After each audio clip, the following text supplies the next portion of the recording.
अस्सलाम वालेकुम my dear students. आज हम चैप्टर 8 परसेंटेज की एक्सरसाइज 8B का एक और कॉन्सेप्ट डिस्कस करेंगे और उससे रिलेटेड कुछ क्वेश्चंस को भी हम इसी वीडियो में डिस्कस करेंगे। हमारा आज का टॉपिक है रिवर्स परसेंटेज इन्वॉल्विंग इंक्रीज।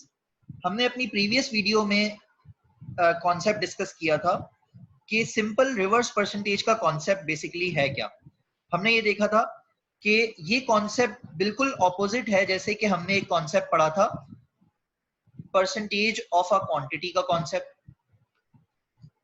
हमें परसेंटेज ऑफ अ क्वांटिटी का कॉन्सेप्ट अगर समझ में आया हुआ था तो बिल्कुल ये सेम उसी से रिलेट करता है कि हम इसको जब सॉल्व करते थे परसेंटेज ऑफ अ क्वांटिटी को तो हमें एक आंसर मिल जाता था। तो रिवर्स परसेंटेज का कॉन्सेप्ट हमें क्या कह रहा था? रिवर्स परसेंटेज का कॉन्सेप्ट हमें ये कह रहा था कि हमें अब क्वांटिटी नहीं पता। पहले हमें परसेंटेज ऑफ अ क्वांटिटी में ये ओरिजिनल वैल्यू गिवन होती थी, क्वांटिटी गिवन होती थी, तो हम परसेंटेज इस वैल्यू पर अप्लाई करके एक आंसर फाइंड आउट करते थे। अब यहाँ पर इस केस में रिवर्स परसेंटेज के केस में हमें क्वांटिटी की वैल्यू गिवन नहीं है, ये हमें फाइंड आउट करनी है और आंसर हमें पता है। अब ये जो हमारा आज का कॉन्सेप्ट है इन्वॉल्विंग इंक्रीज, अब इसमें क्या होगा कि जो परसेंटेज है सिर्फ ये इतना सा चेंज होगा कि जो गिवन परसेंटेज है अब वो इंक्रीज हो रही होगी। परसेंटेज जब इंक्रीज होती है तो हम क्या करते हैं, हम फाइनल परसेंटेज फाइंड आउट करके उसकी मदद से आगे क्वेश्चन को सॉल्व करते हैं। सिर्फ इतना सा चेंज है इस कॉन्सेप्ट के अंदर कि परसेंटेज, रिवर्स परसेंटेज का कॉन्सेप्ट वही है जो हमने प्रीवियस वीडियो में डिस्कस किया था, लेकिन इन्वॉल्विंग इंक्रीज की जब बात आ जाए तो हमें फाइनल परसेंटेज पहले कैलकुलेट करनी होगी। क्वेश्चन देखते हैं, जैसे कि यहाँ पर एक क्वेश्चन 2 का पार्ट सी हम देख लेते हैं। The result of a number when increased by 15% is 161। अब देखें हमें यहाँ पर एक नंबर है जो अननोन है, उसका रिजल्ट हमें पता है 161 है। The result of a number when increased by 15% is 161। It means that we know the result, we know the answer, but we don't know about the actual number. So we have to find out the number after some increase in the percentage. So when percentage is increased, so we have to get the final percentage by increasing concept. So percentage is increased 100 plus 15%, we will get the final percentage as 115%। चले अब सोचते हैं जो हमें number find out करना है उसको किसी वेरिएबल में जो है वो हम सोच लेते हैं, अज्यूम कर लेते हैं। Let a number is equal to z। अब ये आप एक्स वाई जेड या ए बी सी कोई भी यहाँ पर वेरिएबल, कोई भी अल्फाबेट यहाँ पर सिलेक्ट कर सकते थे। क्योंकि मैं यहाँ पर आगे जब क्वेश्चन सॉल्व करना चाहता हूँ तो अ नंबर या नंबर हम बार बार जो है वो इतना बड़ा वर्ड नहीं लिखना चाहते, तो इस वजह से मैंने इसको कन्वर्ट कर दिया है। जहां पर भी नंबर की बात होगी वहां पर मैं ये वेरिएबल यूज कर लूंगा। जैसे कि मैंने यहाँ पर स्टेटमेंट लिखी, final percentage of a number, number हमें नहीं पता, 115% ऑफ अ नंबर, हमें आंसर पता है 161। तो इसको सॉल्व किस तरह से करना है, 115 ऑफ नंबर की जगह पर मैंने अब z यूज कर लिया जो हमने सोचा था, अज्यूम किया था। अब इसको सॉल्व करने के लिए हमें परसेंटेज को कन्वर्ट करना होगा और इस ऑफ को अरिथमेटिक ऑपरेशन में कन्वर्ट करना होगा। So the percentage can be written as divided by 100. So 115 divided by 100. Off can be converted as multiplication sign. Z as it is है, 161 as it is है। अब जब इस क्वेश्चन को सॉल्व करना होगा तो हमें Z की वैल्यू फाइंड आउट करनी है। For finding out the value of Z, this Z is multiplying with 115 and this Z is dividing by 100। जब भी आपके पास आपको कोई अननोन वैल्यू फाइंड आउट करनी होती है तो आप क्या करते हैं, उसके साथ जो भी वैल्यूज लिखी हुई हैं आप उसकी साइड चेंज कर लेते हैं। इक्वेशन रूल क्या कहता है कि आप जब साइड चेंज करेंगे तो साइन चेंज होगा। जैसे कि 115 मल्टीप्लाई हो रहा है z से, तो अब 115 जब साइड चेंज करेगा तो वो डिवाइड होगा बाय 161। 100 यहाँ पर डिवाइड हो रहा है z से या 115 से, तो जब Z100 अपनी पोजीशन या लोकेशन चेंज करेगा, साइड चेंज करेगा, तो वो मल्टीप्लाई हो जाएगा 161 से। तो इसको हम इस तरह लिख सकते हैं, Z is equal to 161 multiply by 100 divided by 115। अब इसको सॉल्व करना है तो आपके पास आप बॉडमास रूल अप्लाई करके इसको सॉल्व कर सकते हैं। 100 divided by 115 you will get the answer 0.87। आप इस 0.87 को मल्टीप्लाई कर दें 161 से तो आपके पास आंसर आ जाएगा 140। अच्छा बच्चों याद रखें कि आप ये 115 अभी हमने यहाँ पर 100 से डिवाइड किया, आप इस 115 को 161 से भी डिवाइड कर सकते थे, क्योंकि आप अगर इसको लिखना चाहें तो ये बिल्कुल एग्जैक्टली इस तरह से लिखा हुआ है कि यहाँ पर हम 161 multiply by 100 divided by 115। It means that this 115 can be divided by 161 or this 100 can be divided by 115। Both numbers can be divided by 115।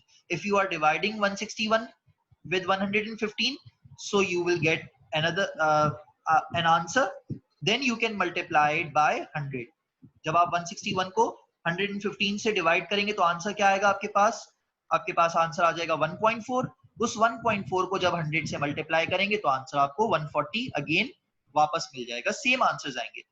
तो बॉडमास रूल अगर आपको क्लियर है तो आप इस क्वेश्चन का answer easily get find out कर सकते हैं। अब आपको वो नंबर मिल गया जो यहाँ पर रिक्वायर्ड था। Z is representing the number, so you can write that the number is 140, the required number is 140। इसी तरह से वर्क एग्जाम्पल नंबर 9 है इस बुक की, जिसमें हमें ये बताया है कि आफ्टर एन इंक्रीज ऑफ 5%, अब यहां पर आप देख सकते हैं कि वैल्यू कुछ इंक्रीज हुई। After some increase Alice's monthly salary becomes $2205। इसका मतलब ये हुआ कि हमें अली की ओरिजिनल सैलरी नहीं पता, हमें जब इंक्रीज होने के बाद जो अमाउंट आंसर में जो आई थी वो हमें पता है। तो इसका मतलब हम सेम कॉन्सेप्ट अप्लाई करेंगे। पहले हम ये देखेंगे कि परसेंटेज, गिवन परसेंटेज से फाइनल परसेंटेज, इंक्रीज का कॉन्सेप्ट है तो फाइनल परसेंटेज 105% बन जाएगी, 105%। और हमने जो फाइंड आउट करना है वो ओरिजिनल मंथली सैलरी है। तो ओरिजिनल मंथली सैलरी को हमने एक वेरिएबल ए से रिप्रेजेंट कर दिया। तो स्टेटमेंट हमारे पास बन गई 105% of original monthly salary is $2205। अब क्या आप ये बार बार लिखना पसंद करेंगे अगर सॉल्यूशन आप लिख रहे हैं? नहीं, तो इसलिए मैंने यहाँ पर एक वेरिएबल डिसाइड किया। अब इस ओरिजिनल मंथली सैलरी की जगह पर मैं हमेशा ये वेरिएबल लिखूंगा। 105% of A is equal to 2205। Same concept से, सेम मेथड से हम इसको सॉल्व करेंगे। 105 divided by 100 multiply by A is equal to $2205। अब मुझे A की वैल्यू फाइंड आउट करनी है, तो यहाँ पर A से 105 मल्टीप्लाई हो रहा है और 100 डिवाइड हो रहा है। तो हम इसको अगर ऑपोजिट साइड पर शिफ्ट करेंगे, साइड चेंज करेंगे, तो अब 105 यहाँ मल्टीप्लाई हो रहा है तो अदर साइड पर जाकर साइड चेंज, इसका साइन चेंज हो जाएगा। अब देखें आप 2205 से 105 डिवाइड हो रहा है, इसी तरह से 100 पहले डिवाइड हो रहा था, साइड चेंज हुई तो साइन चेंज हो गया, अब ये मल्टीप्लाई हो रहा है। तो अकॉर्डिंग टू बॉडमास रूल इसको सॉल्व करेंगे तो आपके पास 2205 डिवाइडेड बाय 105, आपके पास आंसर आ जाएगा 21।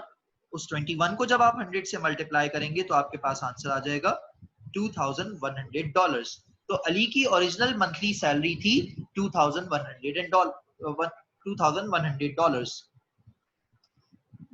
एक्सरसाइज 8B का क्वेश्चन नंबर 8B इसी कॉन्सेप्ट से रिलेट करता है।